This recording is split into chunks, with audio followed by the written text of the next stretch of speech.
All right. Although we have successfully mounted the KA into the Z, we may have to restart this build completely. In the last video, we cranked over the engine for the very first time, and it was either knocking or the crank was hitting the oil pan. So the first thing we're gonna do today is determine what was going on and see if we can still run this oil pan, or determine if I need to use a different subframe, like a 240 subframe. Now I did recently confirm that the S13 and S14 subframe does not bolt directly to the Z, because the 300ZX subframe studs are much wider. Now we do have cutoff wheels and we do have a welder, so we can definitely make this happen if that's an option. Our biggest issue with the KA fitting into the Z was the oil pan clearance. They kept hitting the front of the subframe on the Z and also the steering rack. We even notched the subframe and then also clearanced the oil pan for the steering rack. And also I see a lot of people commenting that an SR swap has already been done and that this should be easy. An SR is not a KA, and a KA is much longer than SR. Just as a reference, before I hook up the hoist to the chain to pull out the engine, I want to show you guys how close the oil pan is to the rack and the subframe. So here's the rack clearance, and here's the oil pan to the subframe. Before we pull the engine completely out of the car, let's check the crank. Oh, see, like right here, I can feel it like grinding on something. I don't know how to explain it. Oh, right there, it's stuck. It's sticking. Did you hear that? I don't know if the camera picked up that sound, but it was like... I did spin this motor a couple revolutions at the junkyard before I pulled it, and it was fine. We're all disconnected. You jack this up a little bit, and then we'll disconnect the trans mount.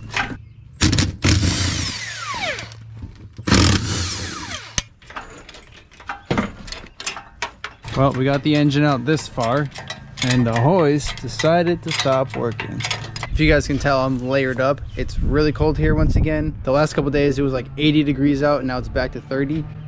Illinois weather. It's also about to rain any second, so I think I'm gonna head to the store and just get a new hydraulic pump.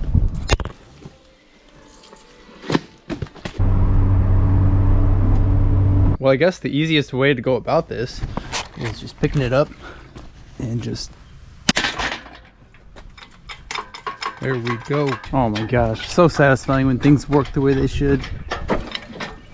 Since we filled this up with brand new oil, we're gonna drain it, hopefully into this container without making any mess. I did put a pan under it and cardboard just in case, and it's nice and leveled out.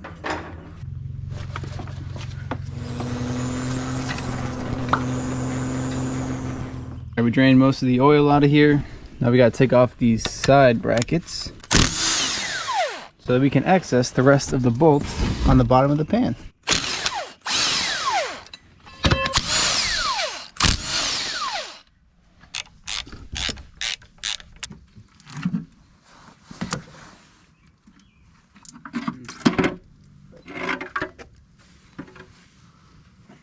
Get that fucking dent back there. Oh my gosh, yeah, that dent. I don't see any witness. Oh, there is a witness mark. Look at that right there. Yeah. It must have just barely grazed one of the studs on the rods. It doesn't look like it was rubbing anywhere else. I'm going to spin this engine by hand and inspect if there's any marks on the crank or the rod studs.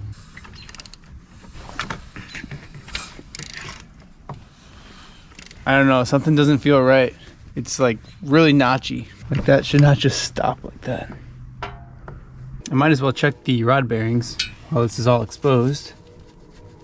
And they don't feel loose. I'm very confused. It feels like it's catching on something, and I cannot tell what. So I ended up taking out all 4 spark plugs, which strangely enough, cylinder 1 had a different spark plug from the rest, and they were all blown regardless. But anyways, I'm going to now spin it, and there should be no resistance since there's no spark plugs in there. Free, free, free, hit. Now, while it's hitting, I was trying to listen around to see if I could hear where it was coming from, and I think it's actually coming from inside the transmission. So I'm going to try and put the camera in here so you can listen.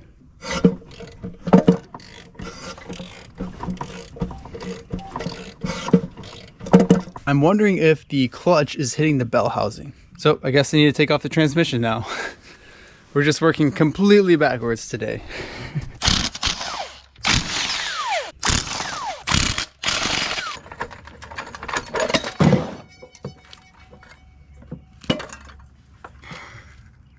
Okay, now let's check if there's any witness marks going on inside the transmission or on the clutch.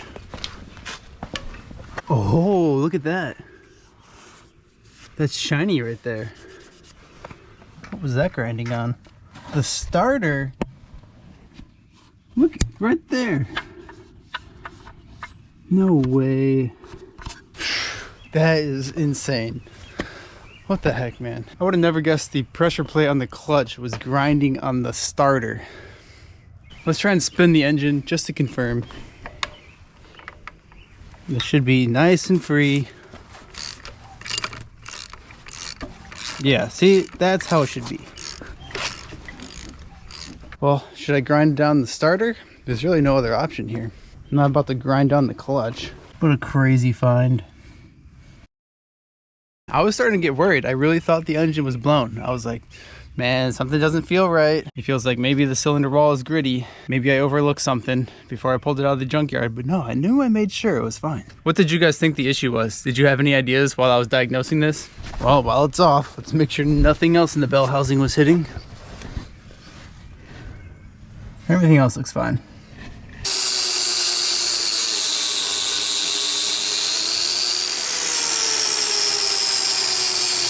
All right, we have shaved just a little bit off the starter. Maybe I'll do a little bit more just to be safe. I also took about 1 millimeter off the edge of the pressure plate. Nothing too crazy, just a very light shaving on the pressure plate. So now what I want to do is take this box cutter razor blade and scrape off all of the gasket material on the bottom of the engine and also on the oil pan. After doing this for many years, the best and most efficient way to get the gasket off is to just hold it at a 90-degree angle. Just comes right off like that. All right, we have the bottom of the block nicely prepped. This looks great. I also just finished prepping the oil pan. Went ahead and cleaned it up a little bit as well because I was tired of touching it so greasy. Now this is just surface rust on the inside. Once there's oil on it, it'll be fine. Oh, hey Tim. Oh. Shoo! RG3s. Dang, what you got? Beefers. Now I'm pretty sure the stock oil pan uses a cork gasket, which always tends to leak on these pans. So I'm gonna go ahead and just use RTV. And there are 2 tips I like to use. First, you obviously just go all the way around. I like to go in the center, and then you circle the stud holes. And secondly, I let this sit until the RTV isn't as sticky as it looks now. Get a better seal. All right, we got the oil pan on here. Have a nice seal oozing all the way around, nice and even. So now we can test fit the transmission again, bolt it up, and make sure that the clutch is not hitting the starter, as weird as that sounds. All right, we have the transmission mounted yet again. Now we'll spin this, and it should be free because we still don't have spark plugs back in it. There's the oil pan on the ground. I think we're good. Don't hear anything going on over here. Back in the car it goes.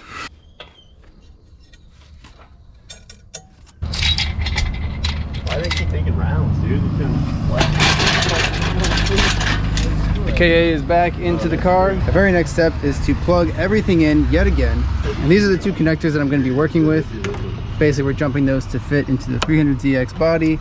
And that's gonna look crazy. In the last video, I studied the 300ZX diagram and the S13 wiring diagram. I wrote out the pinout, what each wire does, and now we're going to jump them to each other and try and start it again. The pins are now jumped and I followed my diagram. Now my very next step is to plug in the ECU, and also there's an igniter and a coil that needs to be plugged in, as well as the MAF, which I have a whole bunch of parts here. I have a 28 ECU, KA dual cam, and we have a coil and an igniter, and we also have the coupler for the intake, thanks to Devin Stearns. Additionally, I have pigtails for the 300ZX engine harness and the KA engine harness, so that when I figure out if this is the correct wiring, I can just have this as a plug and play sub harness, so I won't have to cut any wires on the KA harness or the 300ZX body harness. But that's for a later date. We just need to make sure the engine runs. I went ahead and connected some accessories, got the intake on, ECU plugged in, and the igniter chip. I just remembered I don't have spark plugs for this engine, and I'm definitely not going to put these back in it. They're all nasty and crusty, so I need to make a parts store run, and we'll take the work truck.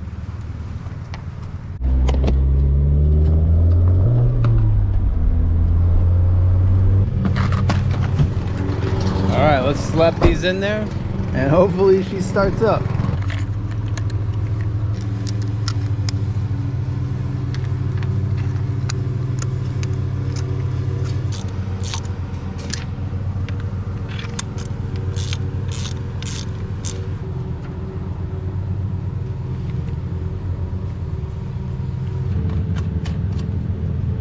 We got most of the stuff hooked up. Now I'm going to attach power so that we can verify what pins I need to jump to run the fuel pump, because we don't have the stock 300ZX ECU to power on the fuel pump. It is exciting to hear the car alive, but we need to remove everything out of the back seat so that I can get to the fuel pump. All this stuff. Yo, I didn't know I had this cover. I should just put this on. Well, I guess all this is in the way, but we will put this on tonight. That way water does not get in when the hood is up. Yeah, that's looking, dude, look at it. It kind of dropped down the funnel. Creamy. We found out that the fuel pump is not under the back seat. It is under the spare tire. So I found a pinout for what each wire color does and determined that the orange is power and the white is ground.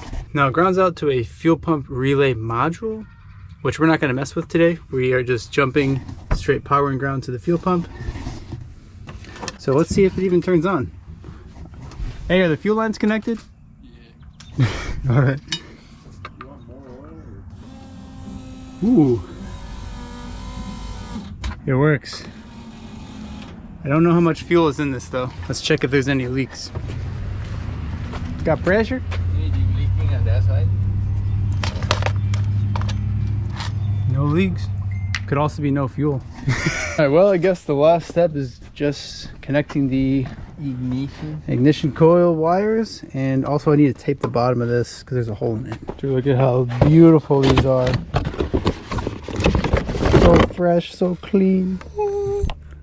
Wow. Thank you for the tape. No problem. Okay, this is our first initial test start. Going to ground the fuel pump to the trunk latch. Okay. Go ahead, Tim, crank her over.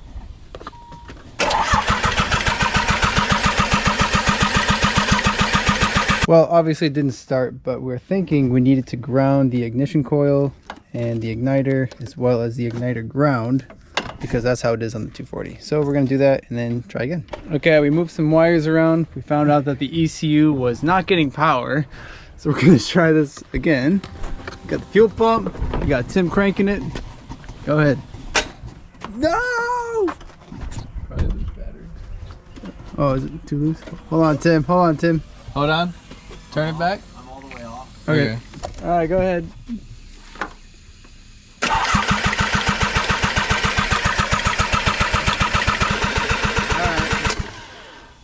Looks like we're not getting spark. It might actually just be out of gas. All right.